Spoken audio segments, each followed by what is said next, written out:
Harvard Yard was roaring with cheers when my twin sister got a trip around Europe, and I got a 10 Starbucks card with a handwritten note. Gratitude makes life richer. Everyone laughed, called it cute. They didn't know that for the past year and a half, every payment keeping our red brick house alive had come from my account, not theirs. That day, standing in my black gown beside Amelia's perfect smile, I realized the truth. My family didn't raise daughters. When I finally stopped paying, they didn't lose money. They lost their masks. But that part they never saw coming. When people talk about family, they picture Sunday dinners, shared laughter, and the smell of something warm coming from the oven. In the Morgan house, everything looked perfect. Red brick walls, white door hydrangeas in the front yard, but inside love had a dress code and I was always underdressed. Mom Diane loved presentation. Her smile could host fundraisers, her tone could end arguments, she believed in appearances more than affection. Amelia, my twin, was her masterpiece, charming, graceful, the kind of girl who sparkled even in bad lighting. I was the other one, the one who kept Fi running and the bills paid on time. When we were 10, we played at a small recital downtown. I remember the faint citrus scent from Mom's perfume and the squeak of folding chairs. I played Beethoven's Moonlight Sonata, every note precise. When I finished, there was polite applause. Then Mom's voice soft but, "Selena, you should play with more feeling. Music isn't math." I nodded. My throat burned. Then Amelia played. She missed notes, fumbled halfway, but smiled through it. Mom clapped louder than anyone. See, that's heart. That day I learned something crucial in our family. Mistakes wrapped in charm were art. Effort wrapped in silence was invisible. Years passed. I became the family technician, accountant, and fixer. When Dad's email got hacked, I reset it. When Mom couldn't log into her Apple ID, I handled it. When Amelia's Rising formatting broke, I fixed it too. And when the mortgage notice came, interest rates rising, panic creeping into Dad's voice, I opened my laptop and quietly took care of it. Each month the payment left my account with the note Morgan household Selena contribution. I didn't tell them. Maybe I wanted to love could grow quietly like a seed planted in the dark. But in that house, only what glittered ever got sunlight. At night, I coded for Meetview Labs, the glow of my screen spilling across dorm walls. While Amelia posted photos from rooftop parties, I built interfaces for medical AI. Something real. Something that worked. The first time I saw the numbers in my bank account jump past 5 digits, I didn't celebrate. I just stared at the screen, thinking maybe now they'll see me. They never did. So, when Mom handed Amelia that Arab trip and handed me that gift card, it wasn't new. It was just the prettiest version of what had always been true. But something in me shifted that day. Not loudly, not dramatically. It was quiet, like a door clicking shut. Graduation dinner was supposed to feel like an ending and a beginning. Instead, it felt like a verdict. The dining room glowed under the chandelier. The cake said, "Congratulations, Amelia and Selena." But her name was written twice the size. Mom's voice carried over the clinking of silverware. "Amelia will need to pack soon, Paris first, then Venice. She's always had such vision." Dad raised his glass. "Both my daughters are brilliant, but Amelia, she just has that spark of leadership." The table laughed. I smiled, cutting a slice of cake I didn't taste. When Mom turned to me, her tone softened into that patronizing sweetness she called wisdom. "Selena, dear, you should learn to be happy with less. Gratitude makes life richer." I nodded, though inside something cracked so quietly it almost sounded like relief. Later that night, while Amelia posted pictures of her cake, I sat in my childhood room lit by the blue of my laptop. I opened the banking app out of habit. The list of payments appeared, each one marked Morgan household Selena contribution. $3,000 to $200 every month. The thought hit like cold water. They'd never even wondered. They believed in miracles, interest rates, dropping the bank in kind, anything. But the truth that I'd been holding that roof up. The next morning I stopped the automatic transfer. It felt small. Final. 2 weeks later Dad called. "The bank says the payment didn't go through. Did something happen?" "Yes," I said quietly. "I stopped paying." Silence. Then his voice sharpened. "Selena, you can't just walk away. We're family, you have an obligation to help." "I did help," I said, "for a year and a half." Mom's voice joined in, trembling with disbelief. "Don't be dramatic to have what you do. Don't let success make you arrogant." I almost laughed. "I'm not arrogant, Mom. I'm tired." They didn't understand. Maybe they never would. That I packed. No yelling, no tears, just the steady sound of zippers and folded fabric. The moonlight fell across the diploma still on my desk. Harvard embossed in gold letters, proof of everything I'd built alone. When I left, the red brick house stood behind me like a museum of memories I never chose to keep. I drove across the Longfellow Bridge, the city lights spilling over the Charles River. And for the first time I didn't feel guilty. I wasn't escaping my family. I was escaping the version of myself they needed me to be: quiet, useful, invisible. And I had no idea that by the time they realized what I'd stopped giving, it would already be too late. The first sign came on a Tuesday morning, a bank alert blinking across my phone. Request to add new backup payment method. For a second, I thought it was a glitch. Then I saw the name Michael Morgan, my father. He hadn't called to ask. He'd simply tried to reconnect my account, as if my money still belonged to the family by default. I sat very still, coffee cooling beside my laptop. Then I called the bank. The representative's voice was soft, almost apologetic. We just need to confirm. Did you authorize this request? No, I said. Freeze the account. Log the activity. I want a record of every change. Calm came back to me like muscle memory. I wrote down the case number, date, and time. Then I opened my laptop and created a new folder: evidence. Inside, I started gathering everything. Payment confirmations, bank emails, call logs. I wasn't emotional. I was precise. Every file was a weapon polished in silence. 2 days later I drove to Newton. The house looked the same. Roses trimmed porch light glowing, but the air inside was different, heavier. Mom sat on the couch, eyes red. Dad stood by the window, jaw tight. Amelia leaned against the wall, arms crossed like a spectator. Dad spoke first. We need to talk. You know what happens if the bank forecloses? I met his eyes. Then maybe you'll finally understand what it costs to live on someone else's dime. His tone hardened. This is family. And I'm part of that, I said quietly. But not your bank. Mom's voice broke through, desperate. Selena, please. You don't have to make this harder than it already is. I took a slow breath. You made it hard when you used my trust like an ATM code. For a moment, no one spoke. The old clock ticked on the wall. Amelia finally muttered, "You're overreacting. You could have just talked to them." I turned toward her, calm, but sharp. You mean like when you got a Europe trip and I led a 10 lecture on gratitude? Her smile faltered. I looked around at the living room. The family photos, the router I'd installed, the frame together were stronger. Quad. Every object felt like a quiet reminder of the lie we all lived in. I'm done that illusion. I said softly.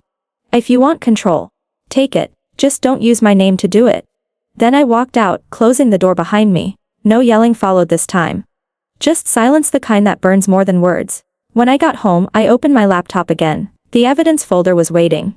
Each file was neat, time-stamped, ready. This wasn't about revenge anymore. It was about boundaries. And the truth was just starting to sharpen its edge. It started with one careless click. I was updating tax records late at night, half asleep, coffee gone cold. I attached a document from my evidence folder, screens of every payment I'd made to keep the mortgage alive, and meant to send it to my accountant. But when I hit send, I didn't notice that my aunt's family email group was still in the CC field. By morning my phone was exploding. Selena, what did you do? Mom's voice was breathless on the line. Behind her, I could hear drawers slamming. Dad yelling something I couldn't make out.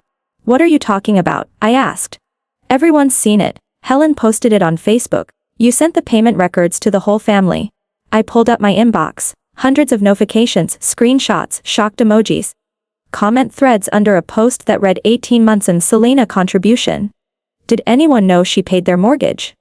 The post had already spread beyond family. Church friends, neighbors, even Mom's volunteer group had shared it. Some comments were kind. She's such a good daughter. Others were cruel. Maybe she's just trying to show off. But none of that mattered. The story was out and no one could put it back. That afternoon my father called. His voice was stripped bare. No pretense left. Do you know what you've done? People are calling asking if we use this family. I let out a quiet breath. No, Dad. I didn't embarrass anyone.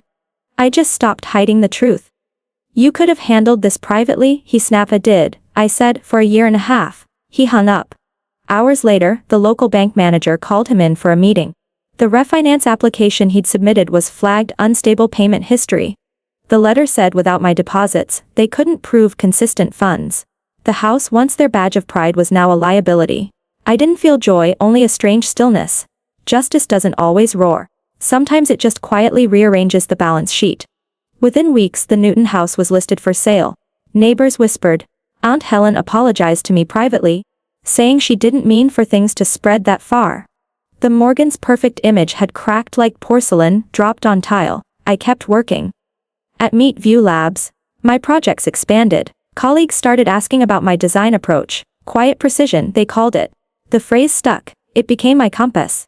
When an investor from the Harvard IAB reached out about a fellowship program, I hesitated before saying yes. Returning there felt strange. Like walking into a place that once made me invisible, only now the light was on me. At the presentation, I spoke about user-focused design in healthcare technology. How empathy and structure can save lives. The lead judge shook my hand. This, he said, is what impact looks like. That sentence did more for me than every praise I never got from home. Within months I founded Novamind Health Design. I rented a tiny office near Kendall Square, brick walls, second-hand desks, sunlight spilling through tall windows.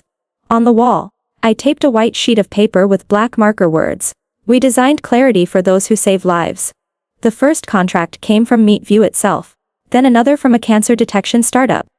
Every invoice paid felt like reclaiming a piece of myself. And yet late at night, I'd still check my phone sometimes, half expecting another message from Mom. It came sooner than I thought.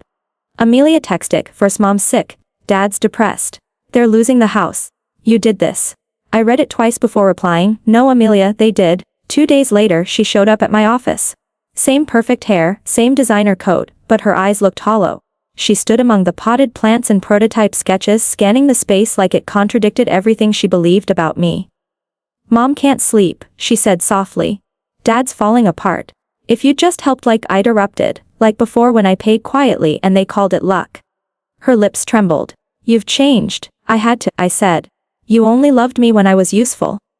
For a second, she wanted to argue but no words came. She turned and left, her perfume fading down the hall. That evening, I drove past the old neighborhood. The red brick house stood dark, a for sale sign planted in the lawn. Through the window, I saw boxes stacked where laughter used to echo. I parked for a minute, hands on the steering wheel, watching the light from the street lamps paint gold stripes across the windshield. My chest didn't ache. I felt calm, like I'd been holding my breath for years, and finally exhaled. The next day, the local paper ran a small piece: family home foreclosed amid mortgage dispute. I didn't read it twice. Weeks later, while preparing slides for a conference, I received an unexpected call from Mom. Her voice was small, cracked at the edges. "Selena, I just wanted to say I'm sorry." Those words had lived in my head for years, but I never thought I'd hear them out loud. "I know what I did," she whispered. "I treated you like a wallet, not a daughter. And now I see what that hurt." In silence, letting her speak. For once, she didn't fill the space with excuses.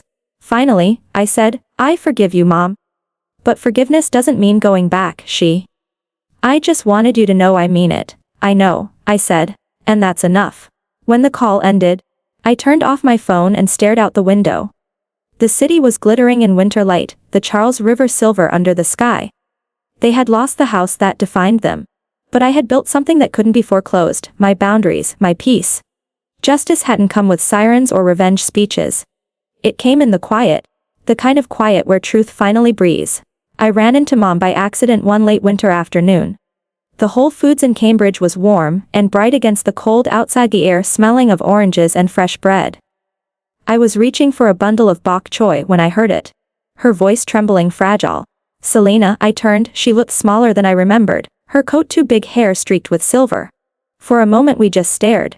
Then she stepped closer, eyes glassy. "I don't want to make excuses. I just want to say I'm sorry." Her voice cracked. "I thought I was teaching you gratitude. I was teaching you how to disappear. I should have protected you, not the image of our family." I gripped the cart handle, feeling the cold metal against my palm. "I already forgave you, Mom," I said quietly. "But I'm not coming back." She nodded, tears sliding down her cheeks. "I don't want you to. I just needed you to know I see it now." The store music shifted to Moon River, the same melody from our childhood recital, only softer, slower. For a moment, time floated. I wasn't angry anymore, just tired and free. When she reached out, I didn't pull away. I gave her hand a small squeeze. "I hope you find peace," I whispered. She turned, walking toward the checkout. The gray coat hung heavy on her shoulders. I watched until she disappeared down the aisle. Outside, the air was sharp and clean. The city lights shimmered on wet pavement, and I realized forgiveness wasn't a doorback. It was a bridge forward. That night, I stood by my apartment window, a cup of tea warming my hands. Boston glittered beyond the glass, steady, alive, unbothered. On the wall above my desk hung two things, the framed 10 gift card from graduation and the certificate bearing Novamind Health design. The card used to sting. Now it reminded me how far I'd come. I smiled, whispering to myself, gratitude doesn't mean bowing your head, it means knowing when to lift it. If you've ever walked away from people who lot who you were, know this. You're not alone. Share your story in the comments and hit subscribe, because silence deserves a voice, and tonight mine finally has.